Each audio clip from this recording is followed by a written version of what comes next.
ഹരി ഓം ശ്രീ ഗുരുഭ്യോ നമഃ. ഓം രാമായ രാമഭദ്രായ രാമചന്ദ്രായ വേധസേ രഘുനാഥായ നാഥായ സീതായാഃ പതയേ നമഃ. യത്ര യത്ര രഘുനാഥകീർത്തനം തത്ര തത്ര കൃതമസ്തകാഞ്ജലിം ബാഷ്പവാരി പരിപൂർണലോചനം മാരുതിം നമ രാക്ഷസാന്തകം. കൂജന്തം രാമ രാമേതി മധുരം മധുരാക്ഷരം ആരുഹ്യ കവിതാശാഖാം വന്ദേ വാത്മീകികോകിലം. സാനന്ദരൂപം സകലപ്രബോധം ആനന്ദദാനാമൃതപാരിജാതം മനുഷ്യപത്മേഷുരവിസ്വരൂപം പ്രണൗമി തുഞ്ചത്തെഴുമാര്യപാദം. നമ്മൾ അധ്യാത്മരാമായണം ബാലകാണ്ഡത്തിൽ അർത്ഥസഹിതം കണ്ടുകൊണ്ടിരിക്കുകയാണ്. അപ്പം നമുക്ക് തുടർന്ന് കാണാം. 96 വരെ കണ്ടു. ധാത്രീ ഭാരത്തെ തീർപ്പാൻ ബ്രഹ്മാദിദേവഗണം പ്രാർത്ഥിച്ചു ഭക്തിപൂർവം സ്തോത്രം ചെയ്തതുമൂലം. അപ്പം ധാത്രി എന്ന് പറഞ്ഞാൽ ഭൂമി. ധാത്രീഭാരം, ഭൂമിയുടെ ഭാരത്തെ തീർക്കാനായിട്ട്. ഇത് അന്ന് നിലവിലിരുന്ന ആ മലയാള ഭാഷയിലുള്ള കുറച്ച് വ്യത്യാസങ്ങളുണ്ട്. അപ്പോൾ അന്ന് ഭൂമിയിൽ വല്ലാതെ ഭൂമിക്ക് ഭാരം അനുഭവപ്പെട്ടപ്പോൾ അതെപ്പോഴായാലും കാലാകാലങ്ങളിൽ ഭഗവാൻ ഓരോ ഇത് ഉപയോഗിച്ചിട്ട് അതിദൈവിക ശക്തികളൊക്കെ ഉപയോഗിച്ചിട്ട് ഭാരം തീർത്തിരിക്കും, അവതരിക്കും, അല്ലെങ്കിൽ ഭാരം തീർക്കും.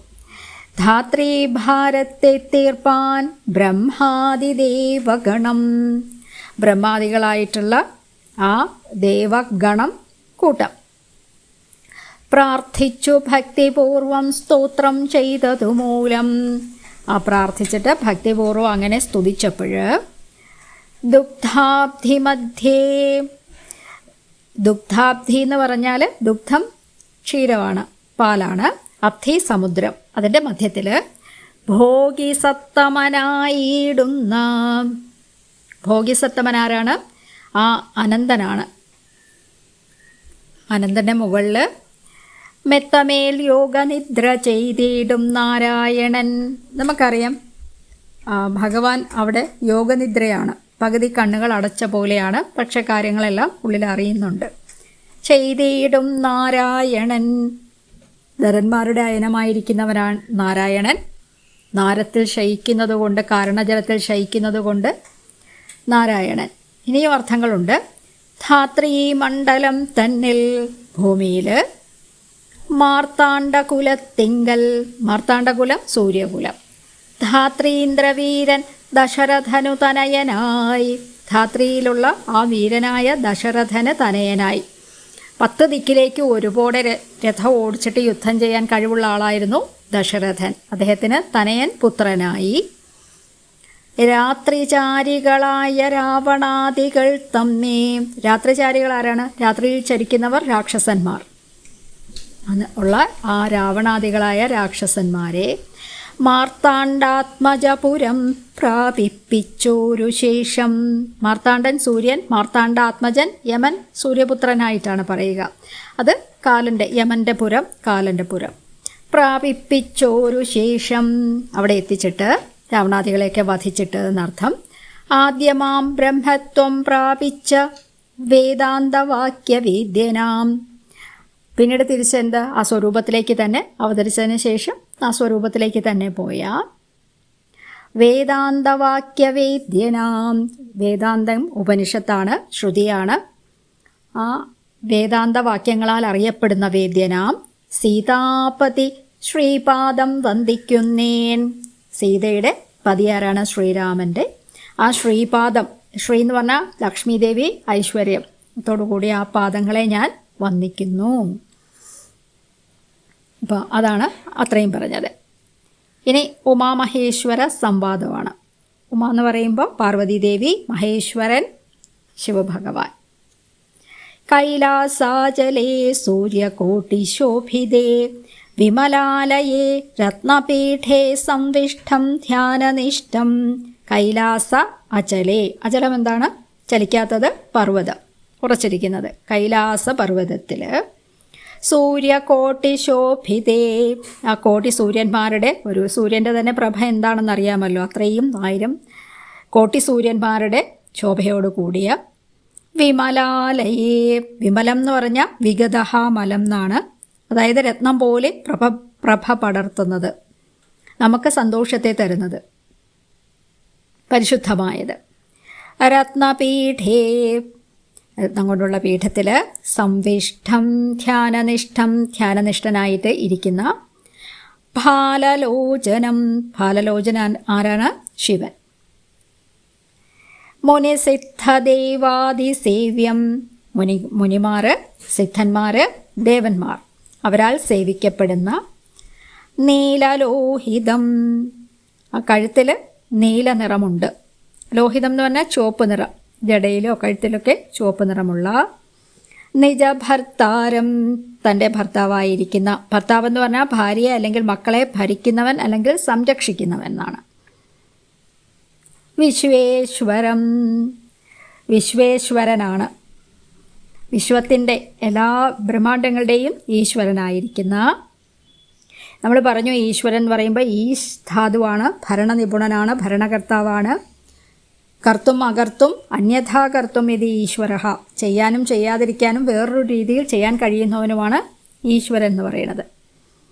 വന്ദിച്ചു വാമോത്സംഗേ വാഴുന്ന ഭഗവതി, ദേഹത്തെ വന്ദിച്ചിട്ട് വാമ ഉത്സംഗേ, അതായത് ഇടത്തെ തുടയിൽ ഭഗവതിയുടെ സ്ഥാനം, പാർവതി ദേവിയുടെ സ്ഥാനം അവിടെയാണ്. ഭഗവതി എന്ന് പറഞ്ഞാൽ ഭഗവാന്റെ കൂടെയുള്ള ആളാണ് ഭഗവതി.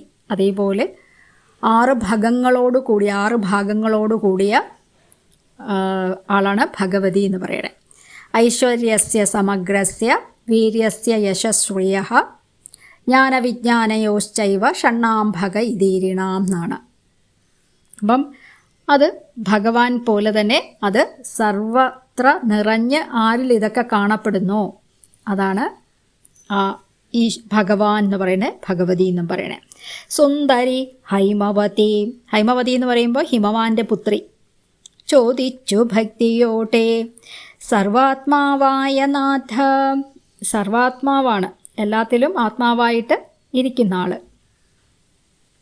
എല്ലാത്തിലും അന്തർയാമിയായിരുന്ന് എല്ലാത്തിനെയും നിയന്ത്രിക്കുന്നത് ആരാണ്? ഭഗവാൻ തന്നെയാണ്. പരമേശ്വര പോറ്റി, പോറ്റി എന്ന് പറഞ്ഞാൽ കാത്തു രക്ഷിക്കുന്ന ആൾ. സർവലോകാവാസ, എല്ലാ ലോകങ്ങളിലും വസിക്കുന്ന ആൾ. അപ്പം നമുക്ക് ഈ ജഗത്ത് ബ്രഹ്മാണ്ടങ്ങൾ ഉണ്ടെന്ന് തോന്നുന്നത് തന്നെ ആ ആധാരമായിട്ട് ആ വസ്തു ഉള്ളത് കൊണ്ടാണ്, അതുള്ളത് കൊണ്ടാണ് നമുക്ക് ജഗത്ത് ഉണ്ടതായിട്ട് തോന്നുന്നത്. അതില്ലെങ്കിൽ ജഗത്തുമില്ല എന്നുള്ളതാണ്. സർവേശ്വര, എല്ലാത്തിൻ്റെ ഈശ്വരനായിരിക്കുന്ന മഹേശ്വര. സർവ ശങ്കര ശരണാഗത ജനപ്രിയ, എന്താണ് വിളിക്കുന്നത്?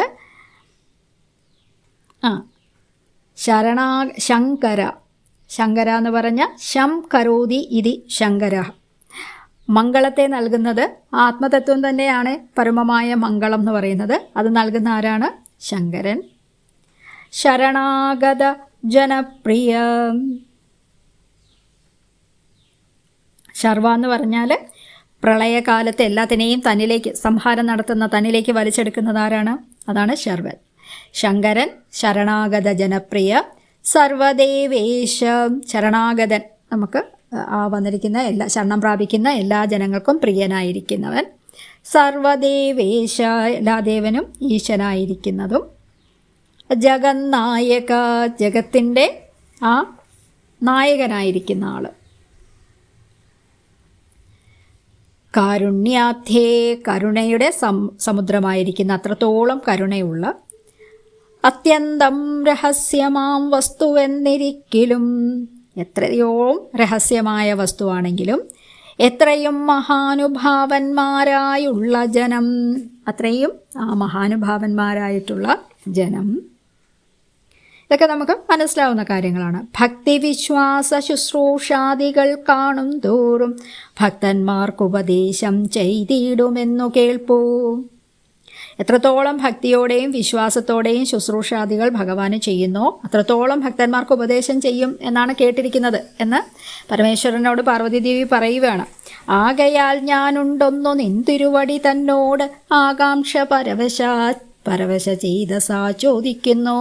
അതുകൊണ്ട് തന്നെ ഞാൻ നിന്തിരുവടിയോട് ആകാംക്ഷ പരവശ ചേതസാ, ആകാംക്ഷ കൊണ്ട് പരവശമായ മനസ്സോടുകൂടി ചോദിക്കുന്നു എന്ന് പറയുകയാണ്. അപ്പോൾ കൈലാസപർവ്വതത്തിൽ ആ കോടി സൂര്യന്മാർക്ക് തുല്യം പ്രകാശം വിതറുന്ന ആ മാലിന്യങ്ങളൊന്നും ഇല്ലാത്ത ശുദ്ധമായ ഗൃഹത്തിൽ രത്നപീഠത്തിൽ ധ്യാനനിഷ്ഠനായി മുനിസിദ്ധ ദേവാദികളാലൊക്കെ സേവിതനായിട്ട് ആ 3 കണ്ണുകളുള്ളവനും വിശ്വനാഥനുമായിരിക്കുന്ന തൻ്റെ ഭർത്താവിനെ വന്ദിച്ചിട്ട് പാർവതീദേവി ഭക്തിയോടുകൂടി ചോദിക്കുകയാണ്.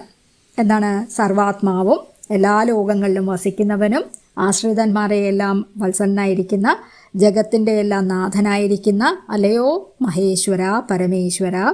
അധ്യാത്മതത്വം വളരെ രഹസ്യമാണ്, പരമരഹസ്യമാണെങ്കിലും പെട്ടെന്നൊന്നും ആർക്കും അറിയാൻ പറ്റത്തില്ല. മഹാനുഭാവന്മാരായവർ ഭക്തി, വിശ്വാസം, ശുശ്രൂഷ തുടങ്ങിയ ഗുണങ്ങൾ കാണുമ്പോൾ സന്തോഷം കൊണ്ട് ഭക്തന്മാർക്ക് ഉപദേശം കൊടുക്കും. ഗുരു അങ്ങനെ തന്നെയാണ്. നമ്മൾ വളരെ വിനയത്തോടെ ഇരുന്നാൽ മാത്രമേ ഇതെല്ലാം നമ്മളിലേക്ക് വരുള്ളൂ ഗുരുവിൻ്റെ അടുത്തു നിന്നാണെങ്കിൽ. അതുകൊണ്ട് നിന്തിരുവടിയോട് ആകാംക്ഷ പരവശ ചേതസ, ആകാംക്ഷ നിറഞ്ഞ മനസ്സോടുകൂടി ഞാൻ ചോദിക്കുന്നു എന്ന് പറയുന്നു. ഹരി.